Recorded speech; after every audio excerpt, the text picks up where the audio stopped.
ராஜஸ்தான் மாநிலத்தில் பருவமழை தீவிரமடைந்துள்ளது.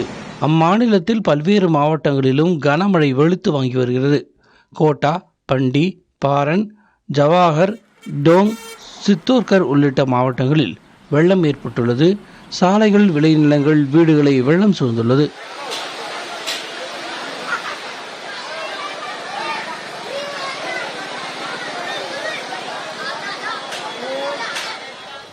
வெள்ளத்தால் பாதிக்கப்பட்ட பகுதிகளில் தேசிய மற்றும் மாநில பேரிடர் மீட்புப் படையினர் மீட்புப் பணிகளில் ஈடுபட்டு வருகின்றனர். ஜெய்ப்பூர் கோட்டா நெடுஞ்சாலை நீரில் மூழ்கியதால் போக்குவரத்து பாதிக்கப்பட்டுள்ளது. பண்டி மாவட்டத்தில் உள்ள லபான் அருகே தண்டவாளத்தில் மண் அரிப்பு ஏற்பட்டிருப்பதால் ரயில் சேவை பாதிக்கப்பட்டுள்ளது.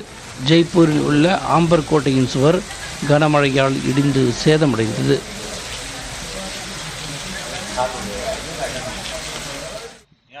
அல்வாரின் ராம்பாக் பகுதியில் வீடு இடிந்து ஒரே குடும்பத்தைச் சேர்ந்த 7 பேர் இடுபாடுகளுக்குள் சிக்கிய நிலையில் அவர்களை அப்பகுதியினர் மீட்டனர். அதேபோல சவாய் மதோபூரில் உள்ள சர்வால் அணையில் 10 பேர் சென்ற படகு கவிழ்ந்து விபத்துக்குள்ளானது. இதில் 9 பேர் பத்திரமாக மீட்கப்பட்டனர்.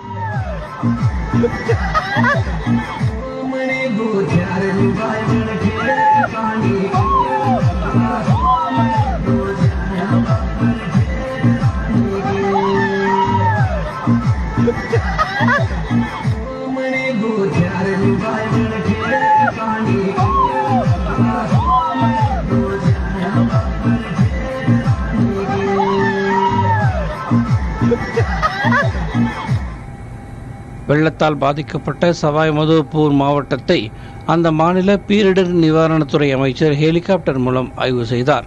அம்மாநில முதல்வர் தொலைபேசி வாயிலாக மாவட்ட ஆட்சியர்களுடன் பேசி வெள்ள பாதிப்பு குறித்து ஆய்வு மேற்கொண்டார். இதனிடையே ராஜஸ்தானின் 11 மாவட்டங்களுக்கு கனமழை முதல் மிக கனமழை வரை எச்சரிக்கை விடுக்கப்பட்டுள்ளது.